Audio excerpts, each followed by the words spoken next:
Hello guys, હું કુટુંબમાં ઘરમાં રહ્યું.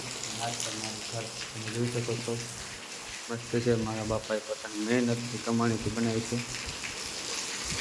ત્યારે વરસાદના કારણે મેં કીધું એક લોકો કર્યા તો બ્લોગ બનાવ. આજુબાજુમાં ફરી વરસાદ ફરીથી ચાલુ થઈ ગયો. પહેલાં 3 દિવસ હતો, હવે વળી અત્યારે ફરીથી રહ્યો છે. ખબર નહીં કેટલા દી રહેશે.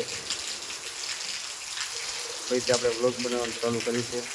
ત્યારે તો આપણે ઘરે બેઠા જુઓ વરસાદ ચાલુ છે ને બહાર નીકળે એવો નથી. હવે હું અત્યારે ઘરે બેઠો તો અત્યારે એક મૂવી જોઉં છું. આપણે બીજું તો કાંઈ કરતા નથી. આ છે આપણો સ્પેશિયલ રૂમ. આ છે આપણે પાછળનો ઇલાકો, પાછળના ઘર છે. આ બાજુ છે આપણે આ પપૈયા. તમારે ખાવા હોય તો કહેજો ગાઈસ. પપૈયા મારા ઘરે પપૈયા થાય છે. આજુબાજુમાં ફરીથી વરસાદ ચાલુ થઈ ગયો છે, તમે જોઈ શકો છો. આ છે અમારું ઘર. આ છે આ પાછળના, આ છે તુરિયા. આ બાજુ છે પપૈયા તો છે જ. એના પાછળ જે તેમાં દેખાય છે ને આ હરગો છે, એના ઉપર ગલકા છે. એનો વિડીયો હું તમારી ખાને બીજી વાર લઈને આવીશ. ભલે તો બીજા વ્લોગમાં મળીએ.